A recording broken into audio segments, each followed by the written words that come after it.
Hello, everyone. This is Cody Lee of BlackCatBooks.org, author of I the Dragon, Cruel and Beautiful Rabbit Hole, King Deal, Lauren Frey, Grim Clover, Internet Blood Sports, and the upcoming Jaw of the Dragon. It has been too long since I talked about the Steam Deck, and a big part of that is due to the fact that the Steam Deck is, always has been, and always will be completely irrelevant. It hasn't left any kind of impact on the console industry. There's nobody really developing games for it. It's not really like a game changing thing. It is basically a, a novelty piece for Steam users who were salty at Nintendo Switch owners for doing things that gaming PCs can't have. And I think that's what it comes down to. I think it says a lot about the Steam Deck, about the discussion online, on NeoGAF, on YouTube, on 4chan. Like anytime you bring up the Steam Deck, or anytime that someone else brings up the Steam Deck, it's always in this specific context that, oh man, Steam Deck is way better than the Switch. Like look at all these games I'm pirating. Look at all this stuff I'm doing. Meanwhile, when you compare that to what Switch threads are like, people are talking about games. They're talking about things they're experiencing. They're talking about like Live Alive. They're talking about Xenoblade Chronicles 3, Splatoon 3. Um, I'm looking forward to a number of indie games coming out soon. I'm picking up. I'm playing through Fire Emblem Three Hopes right now. I'm gonna play through 13 Sentinels. I'm gonna pick up Tormented Souls this weekend probably. Like I've there's a whole list of games I need to get through on Switch, right?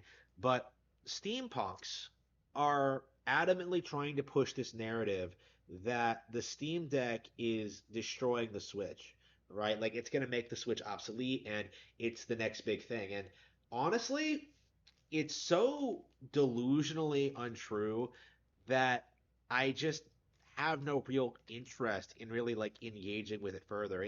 It really is just a small group of people, primarily YouTubers, who are trying to get clickbait and trying to generate some kind of controversy by suggesting that the Steam Deck has made the Switch obsolete. It's the only reason it's happening. Uh, Steam users are trying to get a rise out of Nintendo fans. They're trying to troll us, and it really isn't working. I do think that that is my big major takeaway from this, and that seeing just how few Nintendo fans have actually responded to the Steam Deck coverage, right? How no one seems to care, how no one seems to like even consider picking it up. I think that says a lot. I think that says all you need to know, honestly. There was this uh, there was this very odd. There's been this very odd conspiracy in recent years about like how indie games on Switch play and run way worse than they do on Steam, and it simply isn't true. I've come to realize that like with the release of TMNT 5, which runs great on Switch, that game had a very big push against the Switch version. There were a lot of people saying that like you have to buy the game on Steam. It's a definitive version. It runs way better than the Switch version. The Switch version lags all the time. It can't handle all 6 players at once. None of that was true. But there was this very big, very clear conspiracy to try and present it as if it was a thing.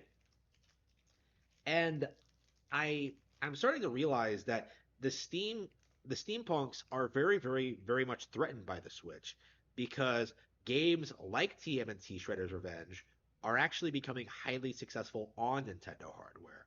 We're kind of reaching the point where indie games and games from smaller developers are having a home on Switch rather than on Steam. We've already seen like games like Monster Hunter Rise do far better on Switch. Deadly Premonition 2 got a exclusive launch on Switch. Like the PC version, I still believe is not out. Like people can make excuses and say all they want about how like these games aren't good and that like Nintendo fans are just coping and the Steam Deck is like reign supreme and is going to play everything. I think it's safe to say that that's not the case. We've seen too much of the Steam Deck at this point. The narrative did not mash up to reality, right? The Steam Deck is too expensive. It doesn't have the same capabilities the Switch has. It can't remain competitive in the mainstream market. The fact that Steam users, Steam punks, I'm calling them now. I keep forgetting to call them the Steam punks. The fact that they have to resort to piracy so often to justify their purchase, I think that says a lot. honestly. Like, no games you want to play are coming to your hardware, so you're gonna have to steal them from a superior gaming platform. It's pathetic. It really, really is. I think Steam is on the way out. I do. It's Valve hasn't really contributed anything to gaming over the past decade. It's been a slow, arduous decline. And really, all they have going for them is a number of rabid fanboys who will defend them to the death, but it's not going to last forever. Like, it's not going to, they're not going to be able to compete with with up and coming services on PC. They're not going to be able to compete with no mobile gaming, and they certainly will not be able to compete with Nintendo, the king of the gaming industry.